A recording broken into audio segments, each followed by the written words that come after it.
मुस्कुरा रहे हैं संतोष कुमार सिंह। हालांकि आज की तारीख में अगर मैं आपसे ये पूछूं कि ये कंधे पर तेजस्वी यादव के हाथ रखने का निहितार्थ क्या है, क्या G20 वाली उस तस्वीर का रेपिटेशन देखने वाला है क्या बिहार? जानता कोई नहीं वैसे, पर आकलन करने के लिए सब स्वतंत्र हैं। क्या होगा? अभी मैं गरिमा जी लगातार, जैसे आलोक जी ने कहा कि हम लोग लगातार सुन रहे हैं सारे। मुझे लगता है कि जैसे कि साहित्य के सम्मेलन में नामवर सिंह की भूमिका होती थी। मैं उतना बड़ा नाम नहीं हूं, तो एक समालोचक की भूमिका में मुझको डाल दिया है कि भाई सबने बोला, उसके बाद आपको क्या बोलना है। मैं दो तीन बातें बोलूंगा, मतलब जो आपको लगेगा जिस्ट है। लास्ट 2005 से लेकर के अब 25 चल रहा है, तो 20 साल अब तकरीबन मान ही लें। नीतीश कुमार बिहार की पॉलिटिक्स के फोकल पॉइंट है। दो तरह की पॉलिटिक्स है, वो ट्विन ट्रैक पॉलिटिक्स के मास्टर माने जाते हैं। जब इस कैंप में रहते हैं तो दूसरे कैंप को ओवरचर देते हैं, दूसरे कैंप में रहते हैं तो उसको ओवरचर देते हैं। ये उनकी पॉलिटिक्स रही है। ये, और मैं अभी पर आता हूं, आपने बहुत सारी बातें देखा, उसको रिपीट करना सही नहीं होगा। अभी के परिप्रेक्ष्य में अभी यूनिलैटरल पोस्टरिंग चल रही है आरजेडी की तरफ से, और लिटिल बिट अगर आप कांग्रेस को भी जोड़े उनकी तरफ से चल रही है, क्योंकि 2025-2020 नहीं है। 20 में चिराग पासवान अलग से लड़े थे, उपेंद्र कुशवाहा अलग से लड़े थे। और उसमें आरजेडी का जो 10 लाख जॉब का था थीम, वो बहुत क्लिक किया था, उसका एक क्राउड का एक ट्रैक्शन था। इस बार आरजेडी के पास मुझे लगता है एक इलेक्टोरल वॉइड है, प्लैंक का जो क्या होगा उस चीज की मुझे कमी लग रही है, और इसलिए इनकी तरफ से यूनिलैटरल पोस्टरिंग ज्यादा हो रही है, लेकिन उसमें कंसिस्टेंसी नहीं है।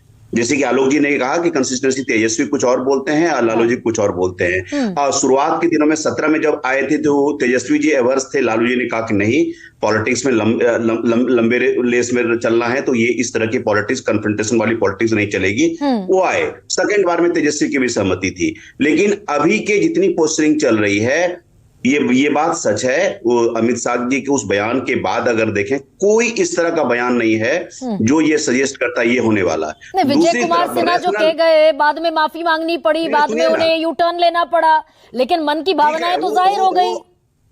नहीं, वो स्पष्टीकरण हो चुका है। अभी के टाइम में आप ये एक रैशनल का इस्तेमाल कीजिए। एक जेडीयू के बड़े नेता ने मुझको कहा एक अनौपचारिक बातचीत में कि अब उधर क्या मिलेगा, उधर जाने से क्या मिलेगा। और डू नॉट फॉरगेट दिस कि JDU is an important player in national politics. अभी 12 सीट के साथ एक की प्लेयर है। वो हमेशा केंद्र की राजनीति, बीजेपी के लिए, एनडीए के लिए फॉर दैट मैटर। लेकिन संतोष जी, जो मैं कह रही थी, ठीक है, केंद्र की राजनीति में नीतीश कुमार की भूमिका है। बीजेपी भी इस वक्त इस वाले डेंट को लेने की स्थिति में नहीं है, लेकिन भाई नीतीश कुमार जैसी पार्टी जो बिहार जिनका होम स्टेट है, जेडीयू वहां की मेजर पार्टी है, और घटते घटते अगर आप छोटे भाई की भूमिका में रह जाएं और मात्र 43 सीटें रह जाएं, वोट शेयर 20 से घटकर रह जाए 20 साल में 15%, ये रेड फ्लैग है जेडीयू के लिए।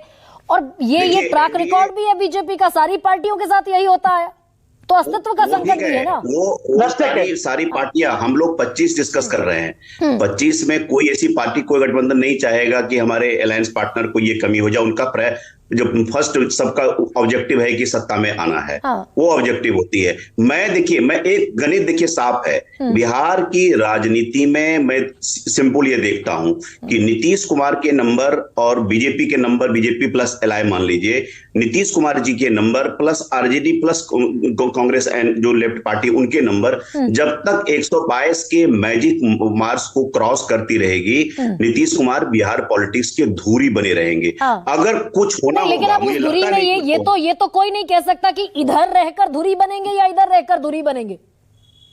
मैं कह रहा हूं कि 25 के चुनाव तक कुछ नहीं होने वाला है। अगर कुछ होगा भी, अगर आप पूछे 25 चुनाव के परिणाम के बाद हो सकता है, उसकी भी संभावना मुझे कम लग रही है, क्योंकि केंद्र में जेडीयू एक इंपॉर्टेंट प्लेयर है। केंद्र में अब डॉक्टर नवल के